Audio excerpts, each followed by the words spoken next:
안녕하세요. BFR 트레이닝의 모든 것, BFR 코리아 채널에 오신 걸 환영합니다. 와, 드디어 BFR 트레이닝 10단계 프로토콜의 마지막 시간이네요. 레벨 10까지 오신 분들 정말 진심으로 축하드립니다. 여기까지 꾸준히 따라오셨다는 것만으로도 이제 상당한 전문가가 되셨다고 생각해요. 맞습니다. 정말 존경을 표합니다.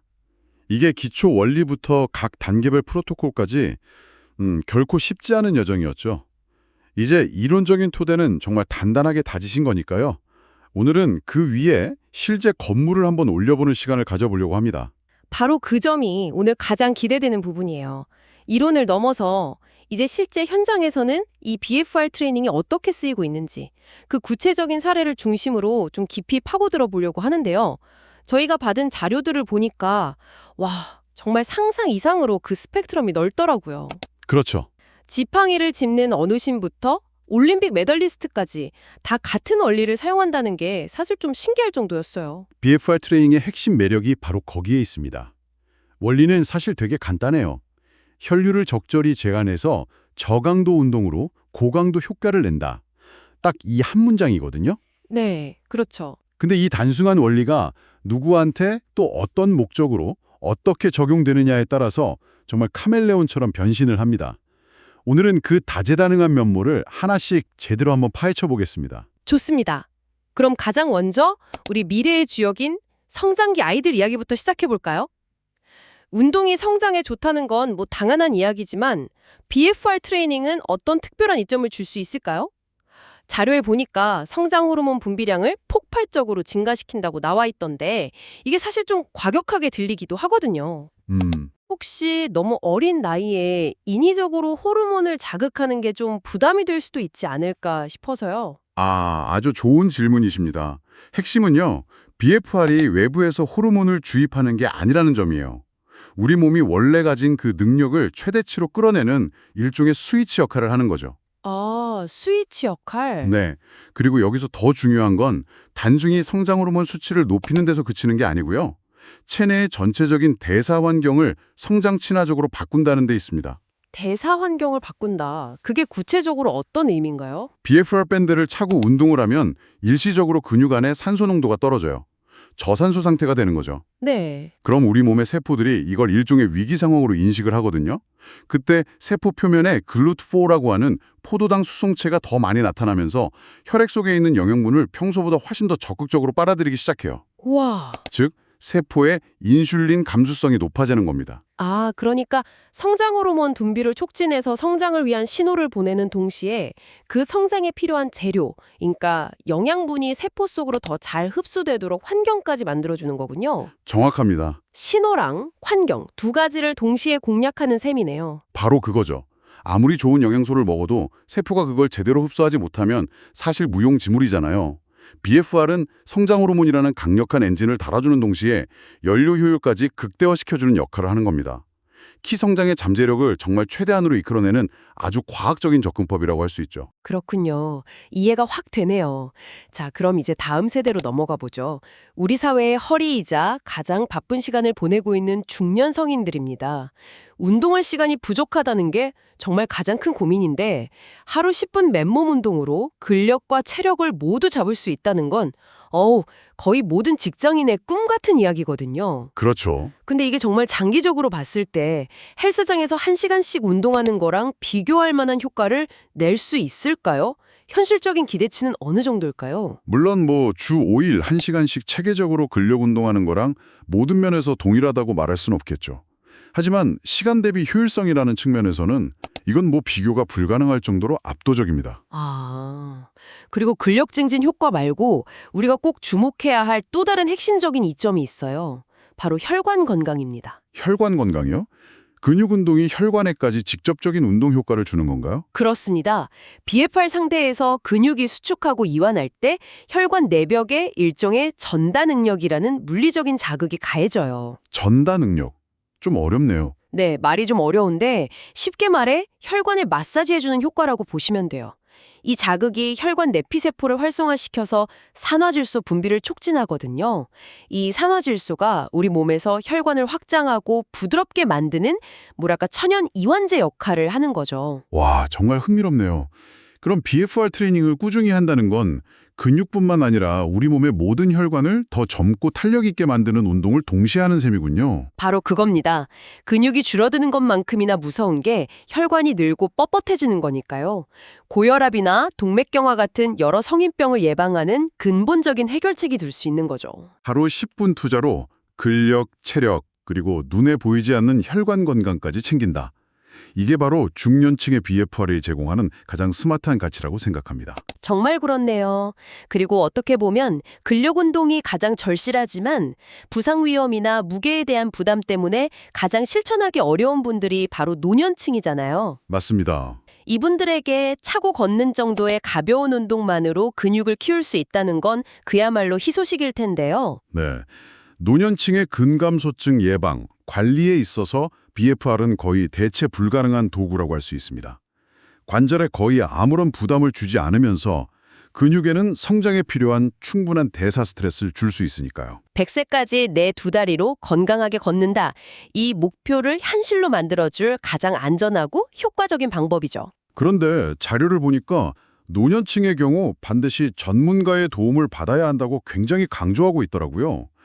만약에 적정 압력을 제대로 설정하지 못하거나 좀 잘못된 방법으로 사용하면 구체적으로 어떤 위험이 있을 수 있나요?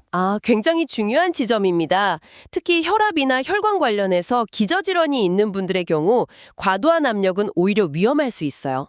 그렇죠. 반대로 또 너무 약한 압력은 아무런 효과를 내지 못하겠죠.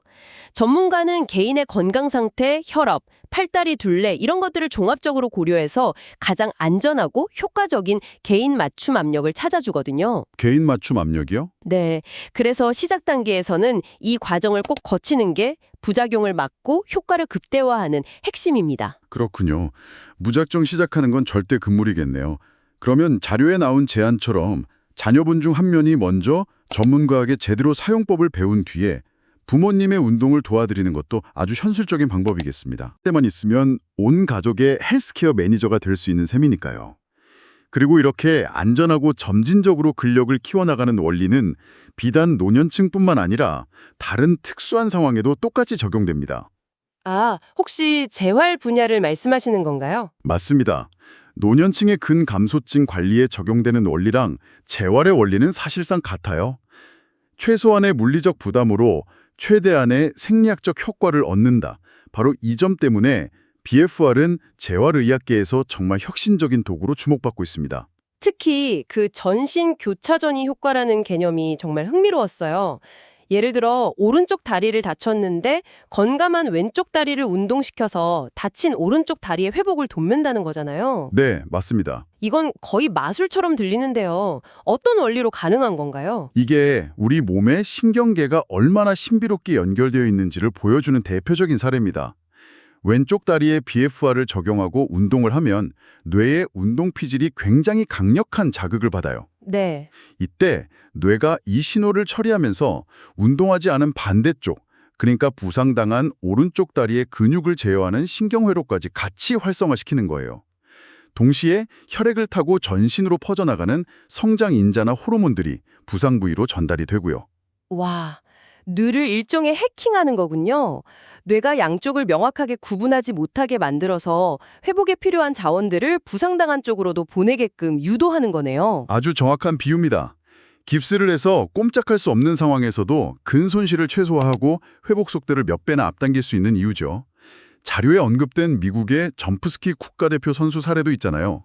네. 훈련 중에 무릎 인대가 파열되는 심각한 부상을 당했는데 수술 후에 단 몇 주간의 BFR 재활만으로 눈에 띄게 회복해서 화제가 됐었죠. 바로 이 효과 덕분입니다. 재활을 넘어서 이제는 엘리트 선수들의 경기력을 직접적으로 끌어올리는 도구로까지 발전했네요. 국내 프로야구 LG 트윈스가 수년간 BFR을 활용해서 마침내 우승까지 차지했다는 사례는 정말 인상 깊었습니다. 네. 이건 단순히 근육을 키우는 것과는 또 다른 차원의 활용법일 것 같은데요. LG 트윈스의 사례는 BFR을 컨디셔닝과 회복의 관점에서 아주 스마트하게 활용한 경우입니다. 특히 투수들의 경우에요. 경기가 끝난 후에 어깨랑 팔에 쌓인 피로 물질을 빨리 제거하고 미세 손상을 회복시키는 게 다음 등판을 위해서 무엇보다 중요하거든요. 그렇죠. 무작정 쉬는 것보다 더 효과적인 회복 방법이 필요하겠네요. 바로 그때 BFR을 활용한 능동 회복을 실시하는 겁니다. 아주 가벼운 강도로 팔 운동을 하면 혈류 제한 상태에서의 펌핑 작용이 젖산 같은 노폐물을 효과적으로 밀어내고 새로운 피랑 영양소를 공급해서 회복을 촉진하죠. 결국 더 강한 훈련을 가능하게 하고 부상 위험을 줄여서 한 시즌을 꾸준히 치를 수 있는 몸 상태를 만들어주는 핵심적인 역할을 한 겁니다. 단순한 근력 운동 도구가 아니라 회복과 경기력 관리를 위한 종합 솔루션이 될 수 있다는 거군요. 자, 그럼 마지막으로 우리 주변에서 가장 흔하게 볼 수 있는 피트니스 산업으로 눈을 돌려보겠습니다. 헬스장, 필라테스 센터, 이미 포화 상태라고 할 만큼 경쟁이 치열한데요. 맞습니다. 다들 비슷한 프로그램을 제공하는 상황에서 차별화가 가장 큰 숙제인 시장이죠. 바로 그 지점에서 기존 운동 프로그램에 BFR을 접목했을 때 어떤 새로운 가치를 고객에게 제공할 수 있을까요? 어휴, 가능성은 무궁무진합니다. 예를 들어 웨이트 트레이닝 하기 전에요. BFR을 활용해서 딱 5분만 워밍업을 해도 목표 근육을 완벽하게 활성화시켜서 본 운동의 효율과 안정성을 극대화할 수 있어요. 워밍업으로도 쓰는군요. 네, 운동 후에는 마무리 펌핑 세트로 활용해서 근성장 효과를 한계까지 끌어올릴 수도 있고요. 필라테스와의 결합도 궁금합니다. 코어 강화에 집중하는 운동인데 여기에 팔다리에 적용하는 BFR이 어떻게 시너지 효과를 낼 수 있을까요? 아까 이야기했던 전신 교차전이 효과를 다시 떠올려 보시면 됩니다. 가령 팔에 BFR 밴드를 차고 필라테스의 코어 동작을 하잖아요. 네. 그럼 뇌는 팔뿐만 아니라 몸 전체에 훨씬 더 강력한 운동 신호를 보내요. 그 결과 코어 근육은 물론이고 동작에 직접적으로 관여하지 않는 다른 근육들까지 활성화돼서 전신 운동 효과가 배가 되는 거죠. 와, 똑같은 시간을 운동해도 칼로리 소모량이나 근육 활성도를 훨씬 더 높일 수 있는 겁니다. 기존 프로그램에 BFR이라는 아주 강력한 부스터를 장착하는 셈이군요.